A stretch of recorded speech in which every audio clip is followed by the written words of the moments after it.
रामनगरी अयोध्या में अब आने वाले पर्यटकों को पुष्प वाटिका की बड़ी सौगात मिलने जा रही है, जिसका निर्माण किया जा रहा है। सरयू नदी के किनारे इसे बनाया जा रहा है। वहीं garden glory India of Delhi की कंपनी को इससे बनने के लिए जिम्मेदारी मिली है।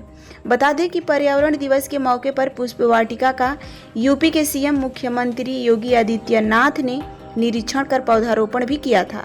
वहीं दिल्ली की कंपनी के सीईओ कौशलेंद्र अग्रवाल ने बताया कि हम सौभाग्यशाली हैं, हमारी दिल्ली की कंपनी को यह अवसर मिला है।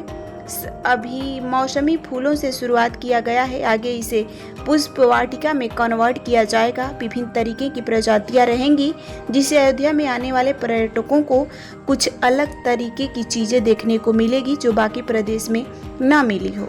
यहाँ पर पानी शौचालय की व्यवस्था होगी, जिसमें खान पान की व्यवस्था होगी।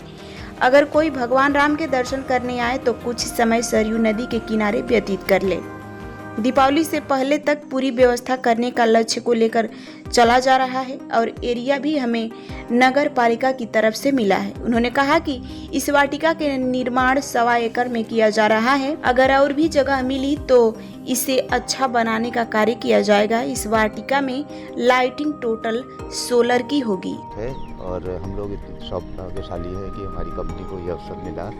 दिल्ली की कंपनी हमारी है गार्डन ग्लोरी के नाम से, कि इसको व्यवस्थित करी जाए और हम लोगों ने अपना पूरा प्रयास किया कि जितना भी खूबसूरती की स्टार्ट हो सके हम लोगों ने इसको करा है। मेन तो अभी तो सीजनल फ्लावर से स्टार्ट किया गया, तो आगे इसमें केवल और केवल इसको पुष्प वाटिका में ही कन्वर्ट किया जाएगा। विभिन्न तरह के गुलाब, विभिन्न तरह की बल्ब के थ्रू फ्यूचर में हम लोग इसको ट्यूलिप गार्डन में कन्वर्ट करेंगे इस साल के अंत तक, विंटर टाइम में।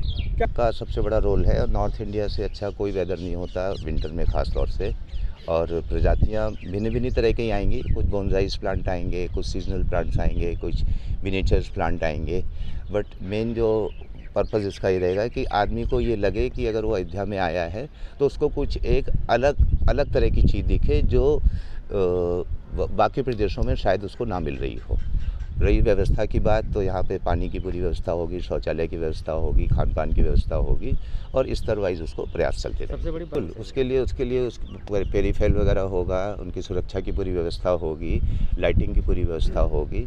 तो ये भी एक टूरिज़्म प्लेस बने कि आदमी अपने विज़िट में ये चीज़ जोड़े कि अगर वो भगवान राम जी के दर्शन करने आया है तो कुछ समय सरयू नदी के आके वो एक अपना टाइम व्यस्त प्रयास करेंगे। इसमें हमें सरकार की वो देखनी पड़ेगी कि क्या नीति है, घाट बन सकते हैं, एनजीटी की क्या परमिशन मिलती है, क्योंकि वो एक बहुत बड़ा क्राउड होता है।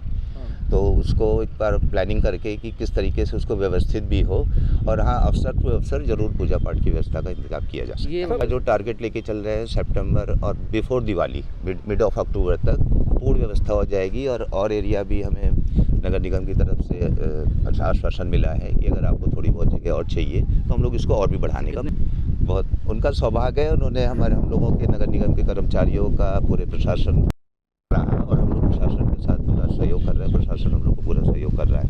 प्रशासन का तो पूरा सहयोग, हम लोग और भी प्रांतों में और भी एरिया में काम कर रहे हैं। हम लोग रामपथ धर्मपथ को भी नवीनीकरण का प्लान कर रहे हैं। प्रशासन का पूर्णतः सहयोग है, चाहे वो वन विभाग हो, चाहे वो अयोध्या विकास प्राधिकरण हो, नगर निगम हो, सभी अधिकारियों का पूरा सहयोग है सारी टीमों के साथ। ये अभी इसका जो फेज 1 आया है वो तो 1.25 एकड़ में है, बट फ्यूचर में हम लोग इसको इस तरफ भी अगर हम लोग को जगह मिलती है तो हम लोग और अच्छा बढ़ें। लाइटिंग की बात कर रहे हैं, सोलर लाइटिंग टोटल इस पे वाले 2 महीने में टोटल सोलर मॉनिटर होगा। इवन जो हम लोग वाटरिंग सिस्टम करेंगे वो भी सोलर पे करेंगे, और ताकि उससे पॉल्यूशन का भी कुछ इफेक्ट का हम लोग नहीं करेंगे। उसके लिए अलग एजेंसीज हैं और शायद वो लोग भी अपने आप को सुधार ला रहे हैं और व्यवस्था निकाल रहे हैं कि वो भी एक कौशलेंद्र अग्रवाल गार्डन